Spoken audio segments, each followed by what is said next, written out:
Hi, everyone. Thank you for joining us for today's Orange County Torero Club event, Crypto 101, A Practical Understanding. Today's program features USD alumnus, CPA, and Web3 researcher, Nathan Gurr, class of 2012. My name is Megan O'Rourke, and I'm the Associate Director of Regional Programs for the USD Office of Alumni Relations. Events such as this were designed with the alumni associations in mind to engage and enrich the Torero community for life. We do so every year through in-person and virtual social events, interactive webinars, career-focused programming, and lifelong learning opportunities, such as today's program. We hope today provides you the opportunity to learn something new and have a better understanding of the wild world of cryptocurrency. Some other items before we begin. We're recording this event through Zoom webinar. If you have any questions for Nathan, please feel free to put them in the Q&A feature, and we will address them at the end of today's event.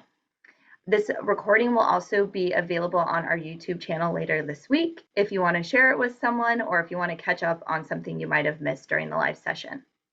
At this time, I'd like to introduce today's presenter, Nathan Gurr. Nathan is a dual US-Australian citizen and has lived in California since high school, currently residing in Dana Point. He graduated from the University of San Diego with a Bachelor of Accountancy in 2012 and is a certified public accountant.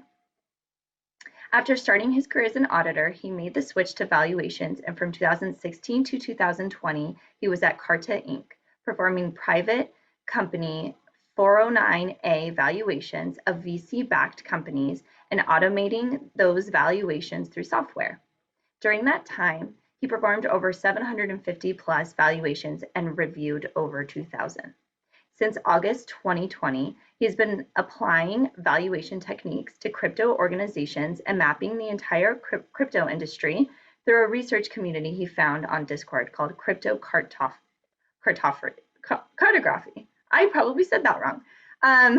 Currently, Nathan works as a Web3 researcher for Collective Shift, a research-based firm in Melbourne, Australia. His focus is in crypto, is increasingly going towards non-fungible tokens, NFTs, and their ability to be fundraising and operating tokens for the next generation of startups. Nathan, why don't you turn on your screen and take it away? Hello, everyone. Thank you, Megan. I'm just going to share my screen. Our presentation is split up into two portions today. First, we have a short deck, about 10 slides, and then hopefully halfway through, I'm going to drop the deck and share my screen, and we're actually going to fly around crypto together to see the user experience. And that's where we can start. We're talking about Crypto 101 today, a practical understanding. So we want to see what the user experience is like for someone who's active in crypto. And if you're not active in crypto, let's have a look and get familiar with the process of participating. A few broad topics to start off with before we actually dive into practical examples. First off, blockchain. When you hear blockchain in the world, I want you to think distributed ledger, and I want you to think public database. As an accountant, I think blockchain is the best discovery in accountancy since double entry accounting in 1494. Decentralized databases and their ability for us to share information and data efficiently and effectively, I believe, is revolutionary. And we're really just scratching the surface. In 2009, the very first blockchain was created, Bitcoin. Now, a key concept here, we have one blockchain, and then each blockchain has a cryptocurrency. So in Bitcoin's case, we have Bitcoin, the blockchain, the public database. Then we also have Bitcoin, the cryptocurrency, that powers the blockchain, validates the blockchain, and also executes transactions as well. So a key concept there. We have the blockchain Bitcoin, and then we have the cryptocurrency BTC, also pronounced Bitcoin.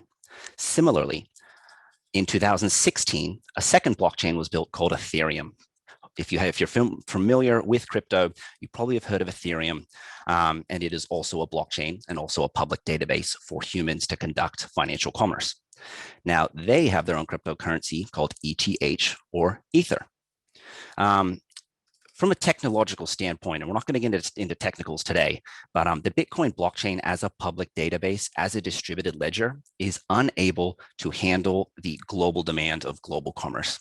Humans do millions and millions of transactions, and that blockchain Bitcoin is simply not capable of keeping up with storing and tracking all of those transactions in a public database. And that's why I've put over here on the right-hand side, financial ecosystem. A lot of my job is mapping financial ecosystems that are built on top of blockchains. So I've listed a few examples here: Ethereum, Solana, Avalanche, Energy Web Chain. They've all got their own tokens. And these blockchains are scaling or are attempting to scale to be able to handle global commercial transactions, doing millions and millions of transactions. Now, speaking of this financial ecosystem, goes to our next slide, and I want to give a big, broad picture of cryptocurrency here. This is called the blockchain technology stack, and it's just a little info graph tool that's telling us that applications are built on top of blockchains. Down here on layer 1, we have what's called smart contract platforms, aka blockchains.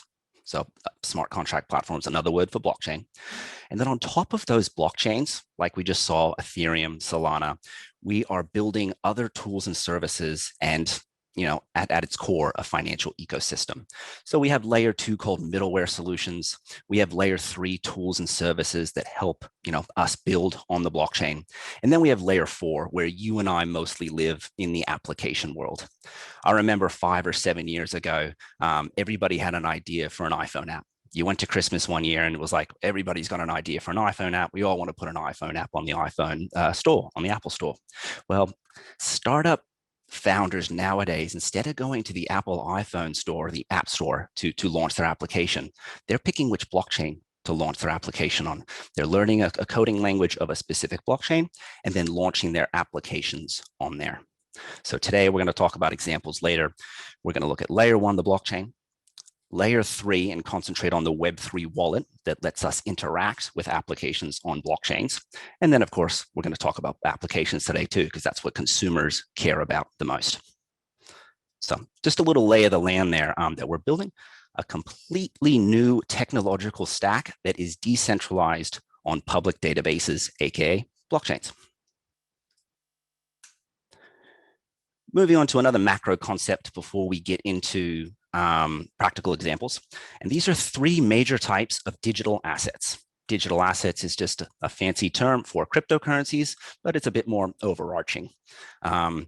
These 3 types of assets, that we are going to talk about today are fungible tokens, non-fungible tokens, and stable coins. If you want to get into NFTs, just focus on these 3 different sub-asset classes within crypto. Now, a fungible token is something that can be exchanged kind of easily and interchangeably. My real world example here is a share of Tesla stock. If you and I buy a share of Tesla stock on Robinhood, it doesn't matter if I have your share of Tesla stock, if you have my share of Tesla stock. They are fungible in that the rights and the financial and non-financial rights of that equity stock are the same. Now let's go to non-fungible tokens. These became big in 2021. Everyone was talking about NFTs and they're going to change the world, blah, blah, blah. Well, the example I had was a Tesla Model S car. If we both buy a Tesla Model S, they're not fungible. They're not interchangeable. Maybe my car has a scratch on it. My car seats are fading. My car has more miles on it.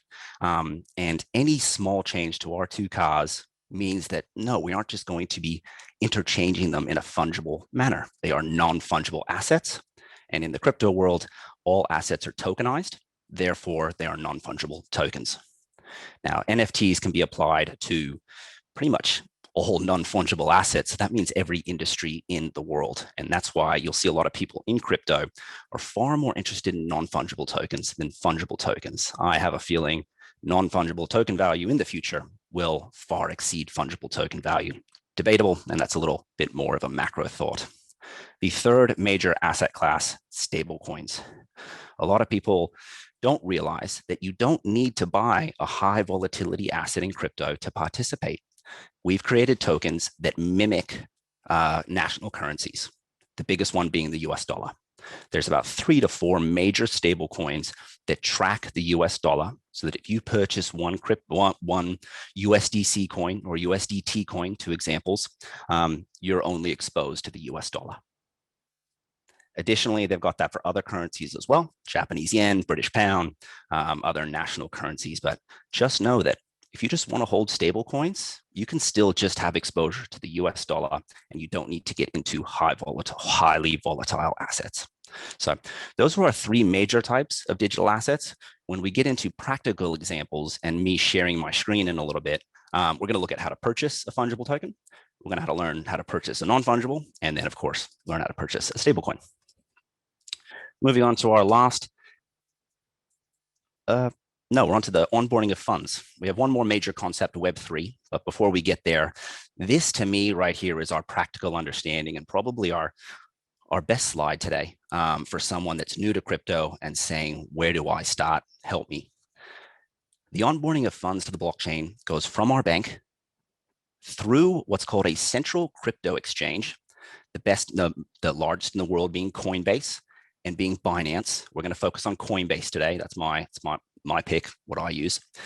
And then once we go through the crypto central exchange, then we move the assets from our central exchange to the actual blockchain. So at the moment, there is no way for me to get my funds from my bank straight onto the blockchain at the moment. We have to go through a central crypto exchange in the United States. And one of the major reasons is because they do KYC they have KYC requirements, which is know your customer. And they need to, and KYC is the aggregation of customer information for the SEC and for regulators. So because I'm doing KYC, I actually have a connection between my bank and my central crypto exchange Coinbase, and I'll show you that in just a little bit. So this is, though, if we were to start the process, this is how we get assets onto the blockchain before we even decide to buy a fungible token, a non-fungible token. Now, once we get our assets, our next concept is Web3 wallets. We're moving assets from our bank to Coinbase and then onto the blockchain. But how do I interact with the blockchain? And how we do that as users is through what's called a Web3 wallet.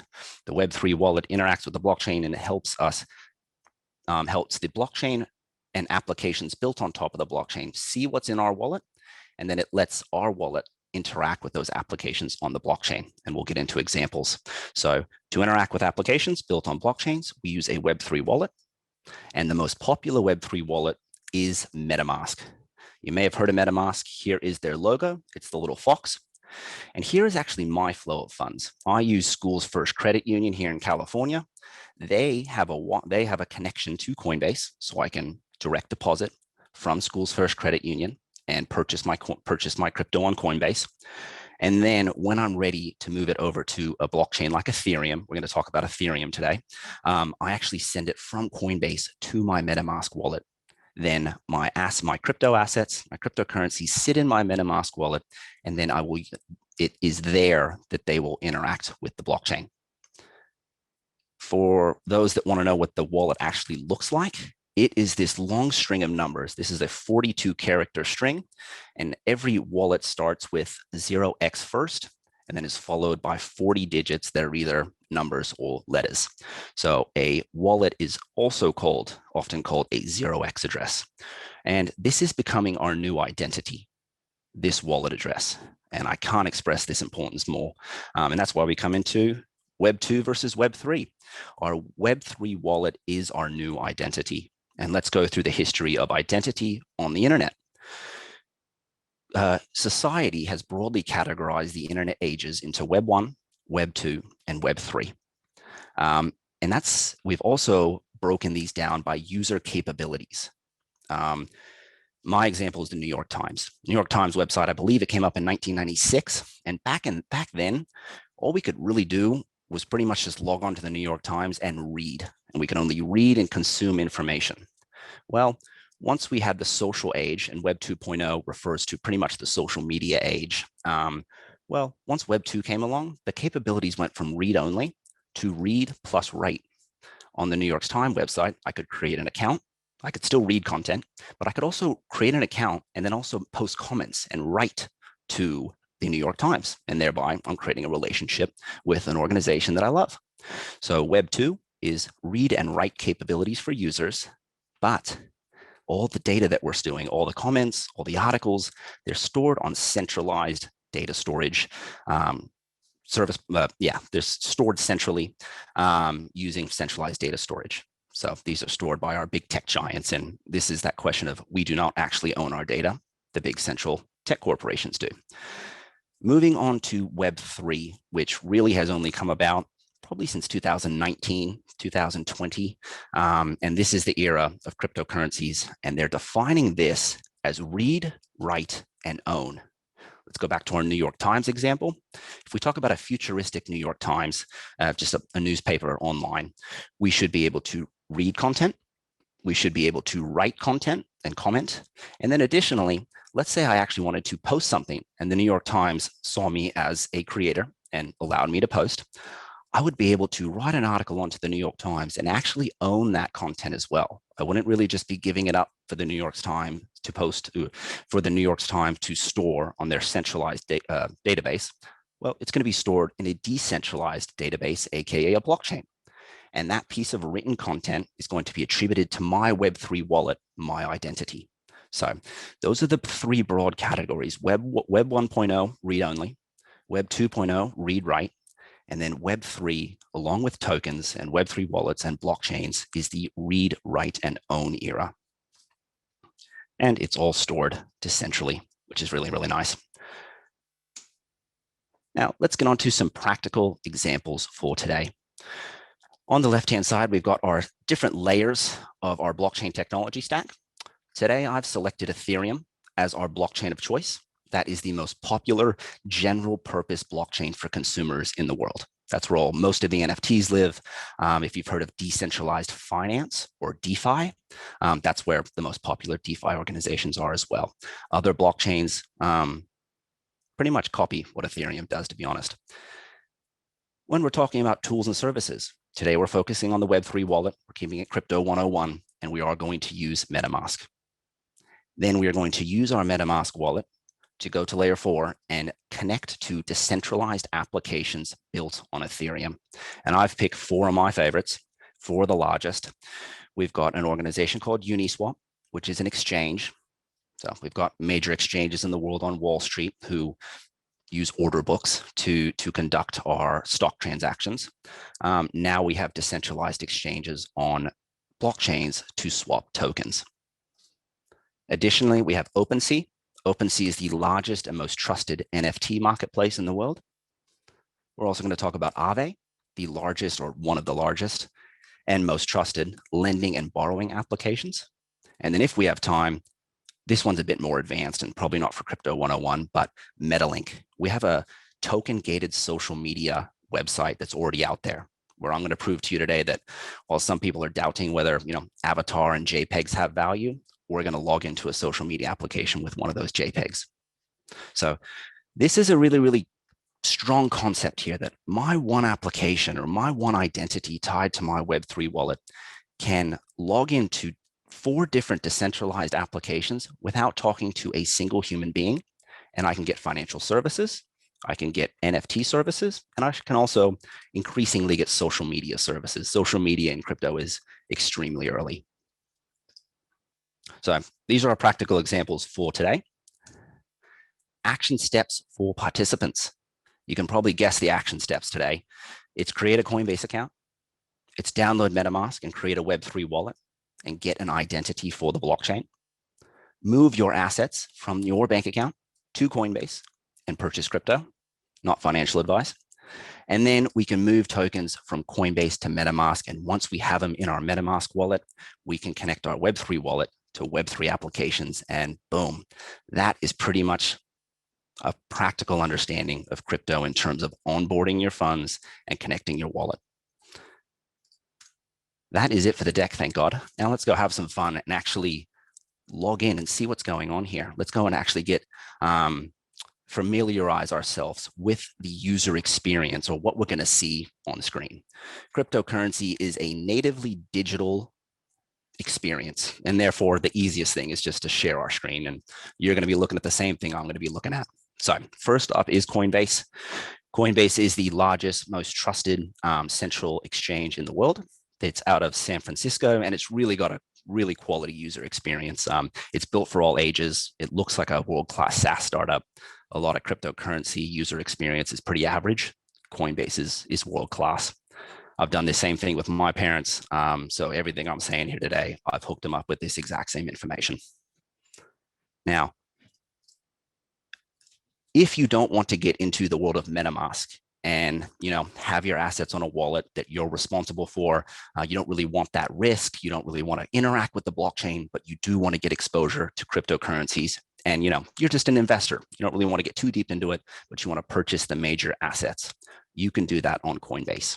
So if you just want to do that, get a Coinbase account, connect your bank account to it, and then you'll be able to purchase your major assets like your Bitcoin, your Ethereum, and then all the rest of these down here. Here's a stablecoin USD coin. And here's actually what it looks like. I could purchase some Tether, which is a stablecoin, a US dollar stablecoin. And it actually says Schools First Federal Credit Union right there. So I was saying that I have Schools First and my bank account is actually logged in. So I could actually purchase, $250 worth of money straight out of my bank account. So that is pretty much Coinbase. So if you wanted to get into crypto without, getting too deep, grab a Coinbase and you're able to get exposure to your major assets here. The reason that I don't use Coinbase for all my purchases is because Coinbase doesn't list every token. They are highly regulated, Coinbase, and they're a publicly traded company. So they're only allowed to list major assets and pretty much trustworthy assets. So they have a team, they have a listings team, and they will only list the most trustworthy assets. And they don't have an NFT marketplace yet. So if you want to get into NFTs, you are limited by what Coinbase is doing. Coinbase is coming out with an NFT marketplace in Q1 or Q2. So people are very, very excited for that. Now, moving on to MetaMask, we've got to go from our bank to Coinbase to MetaMask. So let's go and view that experience. Here is the MetaMask website. We will press install MetaMask for Chrome. And it's very, very funny. Web3 wallets are actually browser extensions. For those that don't really know what a browser extension is, look up in the top right-hand corner with me. And these extensions are built into our web browser, Google Chrome. So we're going to download MetaMask. And once you press this download button, I have it already downloaded, it's going to fly up here into your browser extensions. And this is where it's going to live. And it's just going to be here for us whenever we log into an application. So there is my little fox, as you can see. And to open up my little fox, I just click on his little face. And as you can see, there is my wallet. So this is the user experience for a Web3 wallet. Now, if I wanted to move funds from Coinbase to MetaMask, to do that, I actually click on my little fox. I click on my wallet name, which is my long string of letters and numbers, and I will simply paste this into Coinbase. Oop, sign me out. So hopefully you saw that really quickly before it signed me out. But that's essentially what you do. It's really easy to transfer assets from Coinbase to your MetaMask wallet. You pretty much just copy your 0x address and it sends it over beautifully. Now, once you do have that, and let's say we have moved assets from our bank, we've moved them to Coinbase, and we've said, great, I'm happy with having them on Coinbase, but I'm going to move them to my MetaMask because I want to buy some fungible tokens or some non-fungible tokens that are not available on Coinbase. So we've come to our first example today, and it is Uniswap. Uniswap is the largest exchange for fungible tokens, I think, in the world that's decentralized. Now, here's a good example. I've got about before we get into the actual swapping of tokens, instead of usernames and passwords for 5 or 10 different social media accounts for different banks, different insurance companies, our MetaMask wallet is our single sign-on experience and the only way that we log into these applications. So this one's actually already logged in. I've named my Web3 wallet. My alias is Mr. Cartographer because I'm a bit of a map nerd, collect maps. So I'm mrcartographer.eth, and I've named my wallet. This one logged in automatically, but the next example I show you will actually log in together. So I've logged in with my Web3 wallet. Now I want to buy some ETH, And I have, it already says that I have $153 of USDC. And if I'll show you the power of stable coins. If I wanted to go from one USD coin, one stable coin to another stable coin, you'll see that it comes out almost perfectly. There's a slight bit of slippage is what they call it. But you get my point, is that we have two stable coins here. And if you want to buy cryptocurrency, you don't have to get exposure to high volatile assets. You can hold it in USDC and then invest into assets as you see fit. So, and that's really how easy it is. We're going to talk about Aave next. And I can easily fly through a number of different tokens here that I'm able to then go and purchase fungible tokens with. So this is an example of purchasing the first of our three major assets, the fungible token. This is the user experience. So we've just gone from our bank to Coinbase, Coinbase to MetaMask, and now we've connected our MetaMask wallet to a decentralized application called Uniswap that is an exchange and helps us exchange tokens. Uniswap reads our wallet. And then if I wanted to swap this, let's watch this user experience. If I wanted to swap this, it'll say, great, 100 USDC. I'm going to get 0.85 of an Aave token, and I'm going to press confirm swap. Here is the user experience. We have a little modal that pops up in the right-hand corner, and it goes through my transaction. And I won't get into the specifics of the actual transaction. I'm going to press reject because I don't want to make that trade at the moment.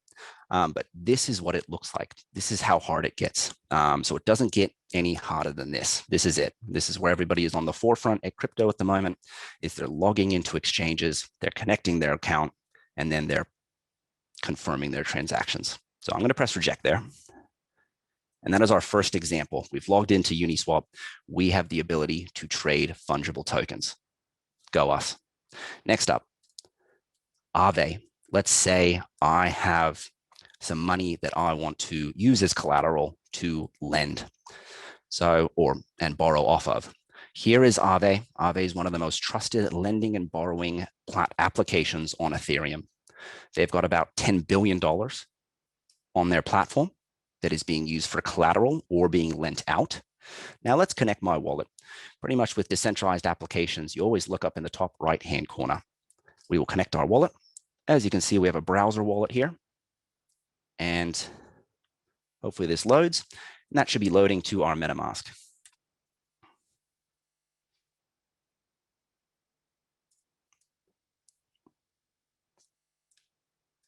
We'll try that one more time. And there we go. Perfect. So up here in the top right-hand corner, there is my 0x address. It's connected to my wallet. No username, no password, no humans. It's just me and the financial application. And I can always disconnect at will.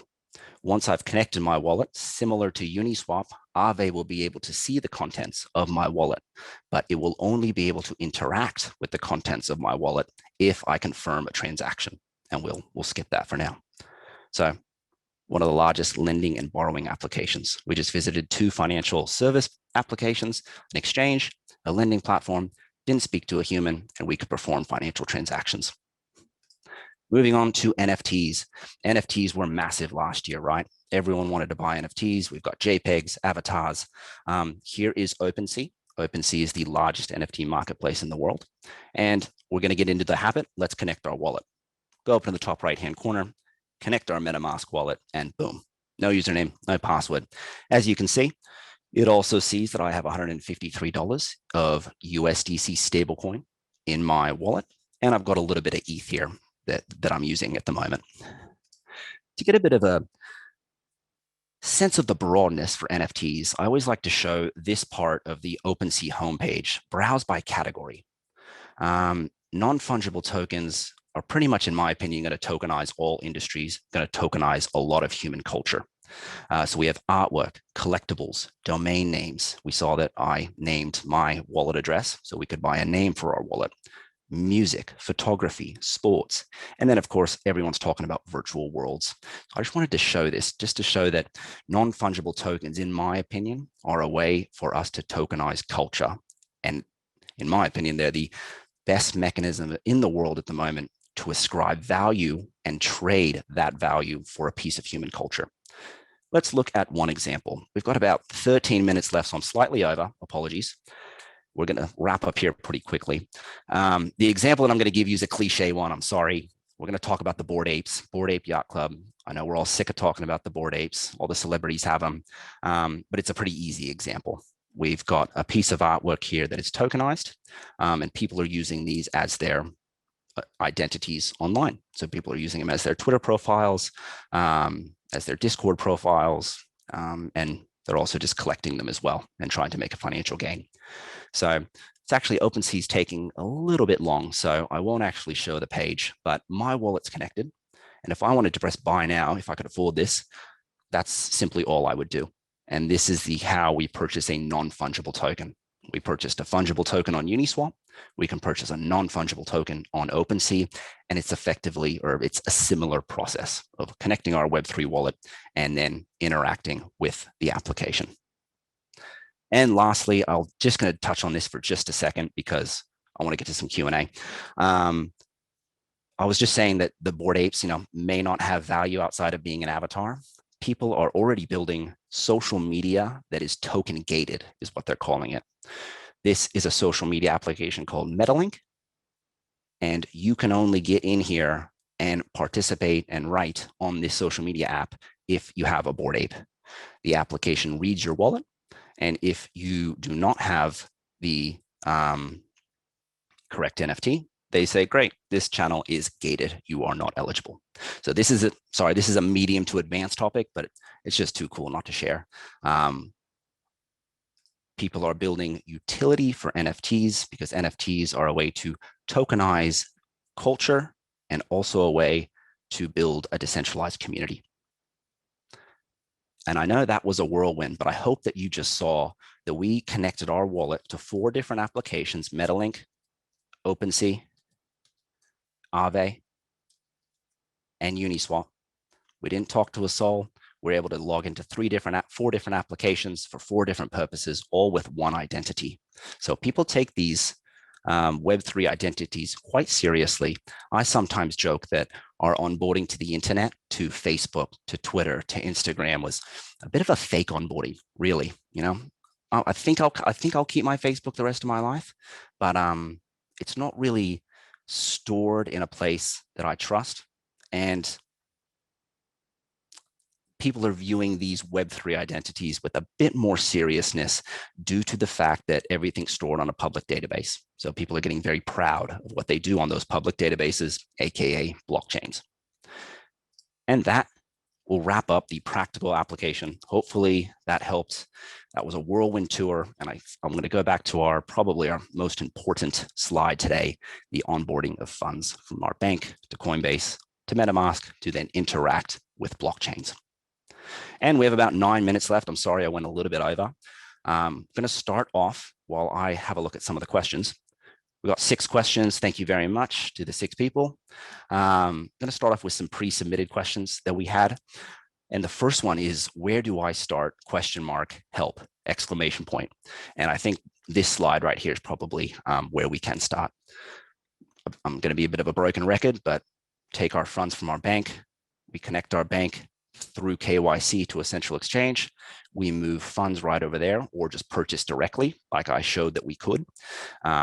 And then if we want to get into NFTs or into more exotic fungible tokens, we move our assets to a blockchain and we use a Web3 wallet. So in my opinion, this is where we start.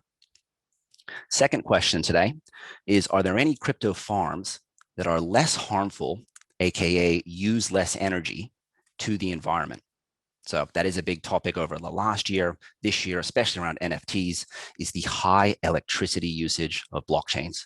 They're 24/7. These servers are decentralized and scattered throughout the world. And yes, they use a lot of energy.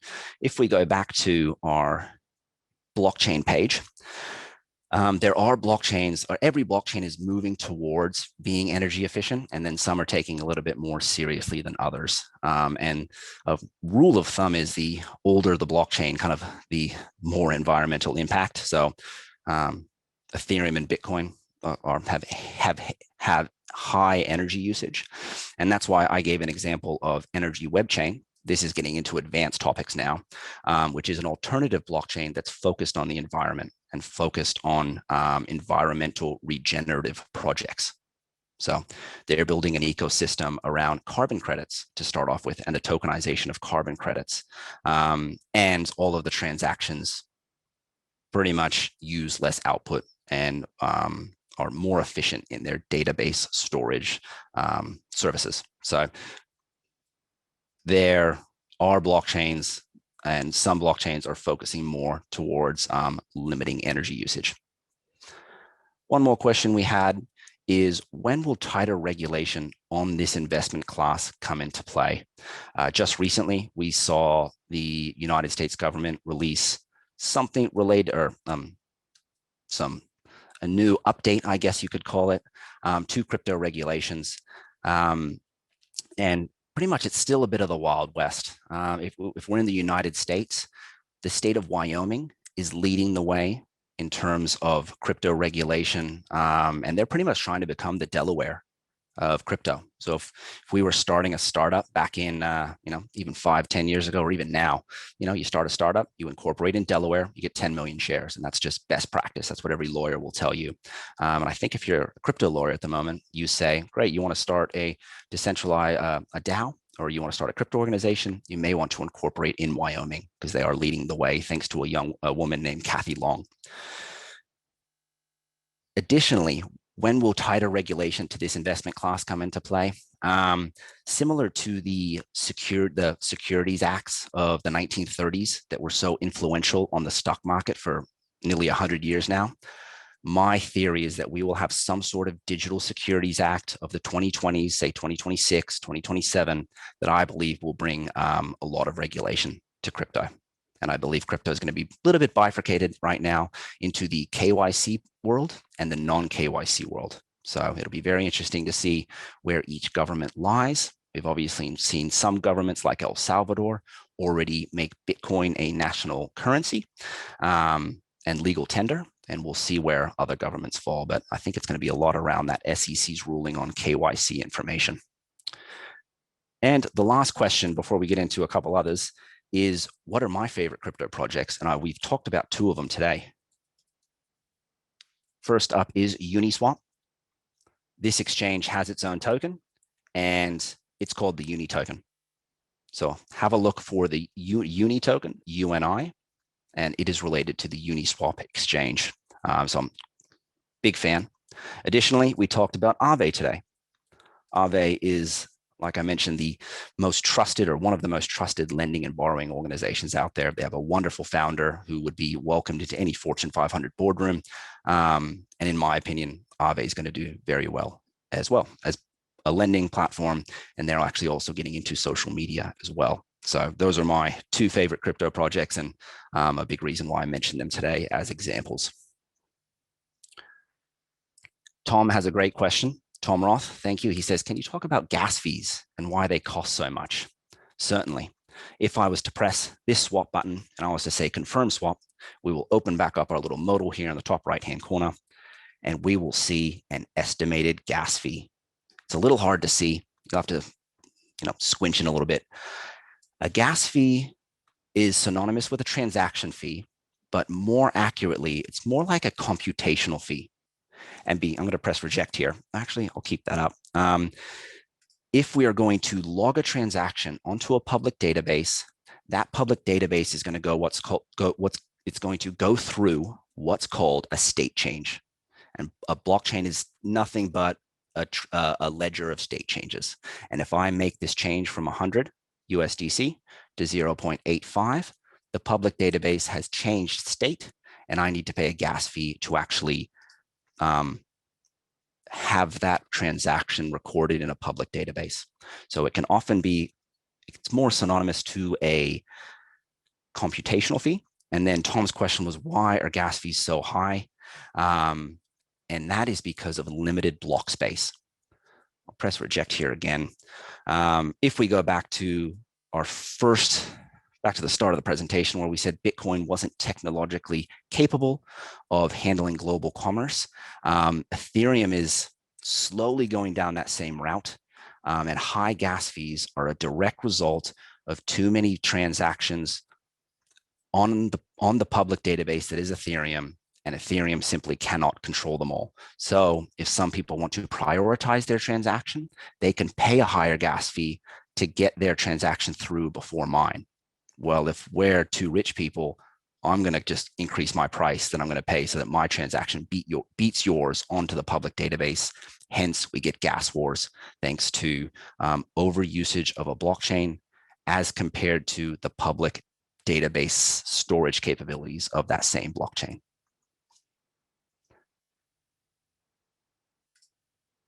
Now, Lawrence has a great question. Are there any practical differences between using a Web3 wallet, MetaMask, and storing cryptocurrency on a physical USB drive and with wallet storage? And he brings up a wonderful, wonderful topic. I've told us that we can go from Coinbase over to MetaMask. MetaMask is an example of a hot wallet. Hot wallet is software. It's non-physical, and it natively lives, in this case, in a browser extension. What we could do is I could actually send my Coinbase to a physical USB drive or a physical wallet called a hard wallet. And then therefore it's called a cold storage. And therefore I could store my cryptocurrency in a little drive. And that drive plugs into your laptop, USB style.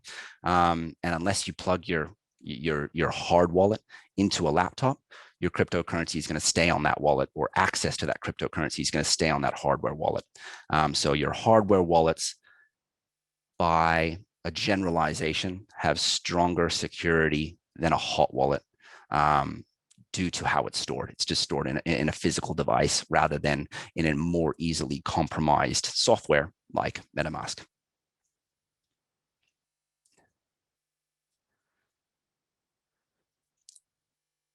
Here's a great question. Dallas Kessman, is Coinbase Wallet Web3? No, it's not. If we were to purchase this tether on Coinbase, Coinbase is actually holding my $250 of US of tether coin, and I am trusting them to take care of it. And I'm trusting them that they won't lose it. And I believe they give me some FDIC insurance, but I don't believe it's as much as a bank. So the reason that Coinbase is not a Web3 wallet is because they have custody of my assets. But if I send that $250 from Coinbase over to MetaMask, no one has custody of those assets but myself. So Web3 wallet is also known as a self-custody asset or a self-custody wallet. And Coinbase is an example of a custodied service. And we have hit 6. Wow, that went really fast. I want to answer all your questions. Mike, Chris, Matt, thank you very much. Irene, hopefully I can save these and answer them later. But we are at time, so I wanted to hand it back over to Megan and one more time say thank you very much. D Baba asked the question of what's Nathan's Discord. My Discord is called Cryptocartography. Hence the map nerd in me. So please come over there. I'm sure I'll be able to get my email to you as well. So please reach out as well. And again, thank you for participating. Hopefully I'll see you around. Wonderful. Thank you so much, Nathan. That was so informative. I know you mentioned, sorry for the whirlwind. There was so much that we could have covered today. And thank you all for those who logged in live. We do have some of your questions that are logged here. And what we'll go ahead and do is send them over to Nathan. And if you'd like to follow up with him later, you are more than welcome to do so. So before you go, I'd like to share my screen. Here is Nathan's email and some more information on events that are coming up for the Alumni Association. So if you are interested in logging in and learning anything new at another event, or virtually connecting, or socially connecting in person, feel free to join us at one of the following 10 events that we have on the screen here, 12 events that we have on the screen here. We have so many that are coming up in the next couple of months, and there are a lot of different opportunities for you to connect with fellow alumni. One of the main ones that I want to specifically highlight for the Orange County community, as this is an Orange County Torero Club event, is this weekend we do have the Lenten Spiritual Retreat in Orange County. So that will be a nice opportunity to kick off the Lenten season with some fellow alumni at a retreat in Orange County. So we'll send some more information on that. And last but not least, I'm going to stop my share and let you all know that you actually have the ability now at USD to make a gift to USD with cryptocurrency. It's a form of payment for gifts made to USD now. So if you're interested in learning more about that, please visit www.sandiego.edu/giving/how-to-give/crypto. So we'll send some more information on that as well if you're interested in making that gift. Once again, thank you, Nathan, for taking the time, and thank you all for logging in today. We hope you enjoyed it. Take care and see you soon. Bye, everyone.